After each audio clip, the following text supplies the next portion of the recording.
we have these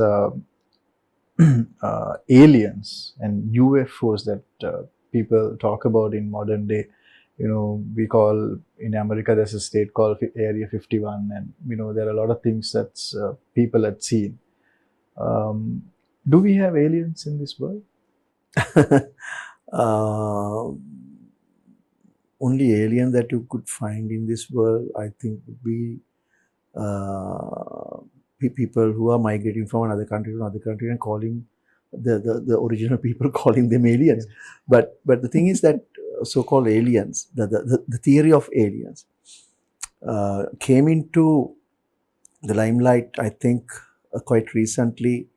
More and more we hear about it.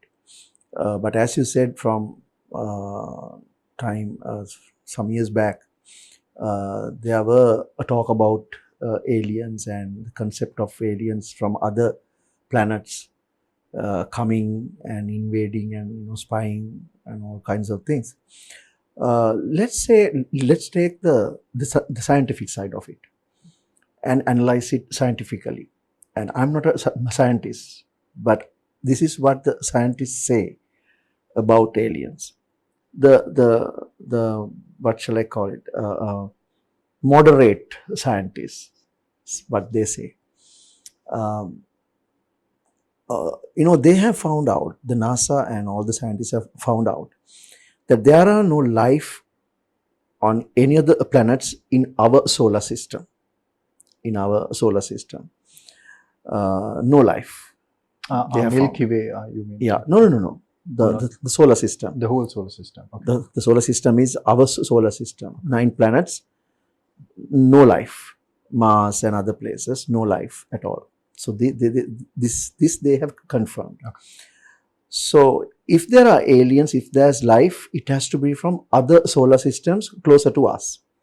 The closest solar system to our solar system is about 100,000 light years away, according to some scientists. Right. So even if there's life in one of those planets in that solar system, it would take, if they produce a transportation system or a vehicle, I mean spacecraft, to travel at the speed of light, which is impossible because at the speed of light everything melts. So nothing can survive at the speed of light. Even if they produce a spacecraft traveling at that speed, it would take 100,000 years for that spacecraft to reach Earth. So basically what they are saying is, there can be life forms. They are not denying that, the scientists. But the scientific fact is, it is impossible for an alien aircraft to come to Earth. But as you have said, I mean, we have seen so many people claiming that they have seen unidentified objects, that's UFOs, right? Unidentified flying objects. So what are those then? If you analyze what they have seen, the true sightings, every object that they saw, who they claim that they saw and what they saw, is of like a round, shape of a round wheel. Okay. But if you ask any physics or the engineering guy or anybody who knows about physics, that's the worst shape for a spacecraft, for it to come from space, because it has to be aerodynamic. It has to be built into the aerodynamic shape to go faster, right?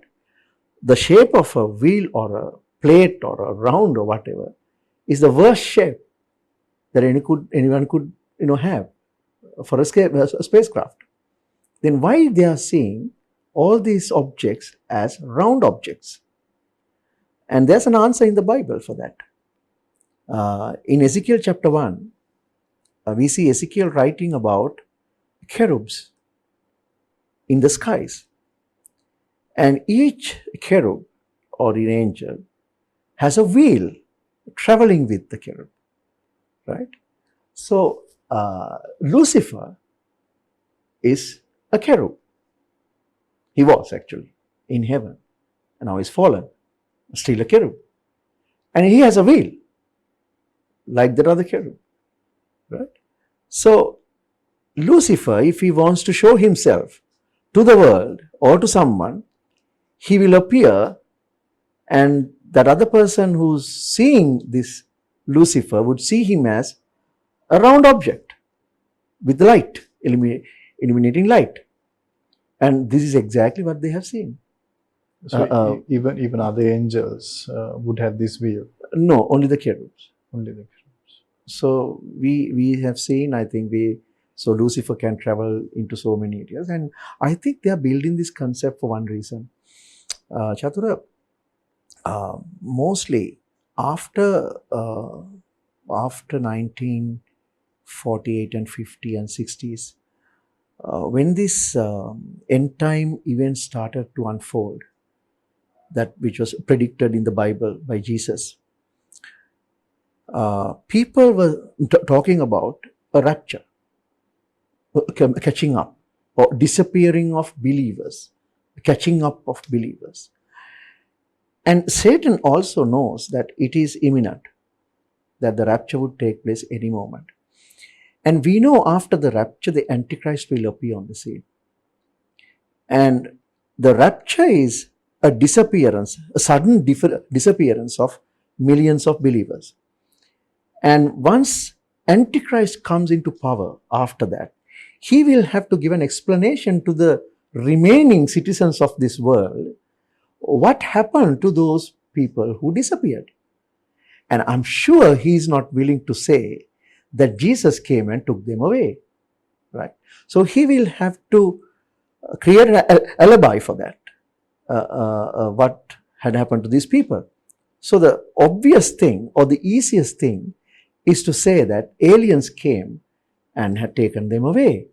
And to say that because he can take another advantage out of that, because if he can say that, if he can convince people with this lie, to say that aliens have come and taken, and also these people who had disappeared are in fact the spies for these aliens, and that he would be able to get the remaining or the Christians who are left behind to catch them, because he can tell people there are so many others who are already hiding, these spies. So if you know anyone, this group called born again Christians or evangelical Christians, they are the ones who have spied, and they are the ones who are working for these aliens. And I'm sure all the neighbors and all your relatives will, give phone call and say, we have one in our house, we have in next door, and all that. And that Antichrist will be able to catch hold of all the remaining left behind Christians. And I think that's the trick that they are doing. So for that to happen, they can't wait until, or he can't wait until the rapture takes place. So before the rapture takes place, he has to create the environment and put that thought into the people's minds to say that there are aliens. Yeah. So you're basically saying he uses all the methods like movies and songs and movies and dramas and television series about aliens to keep that concept alive in people's minds, so that when the rapture takes place, it will be easy for him to tell people these are aliens who have come and taken these people away. Yeah.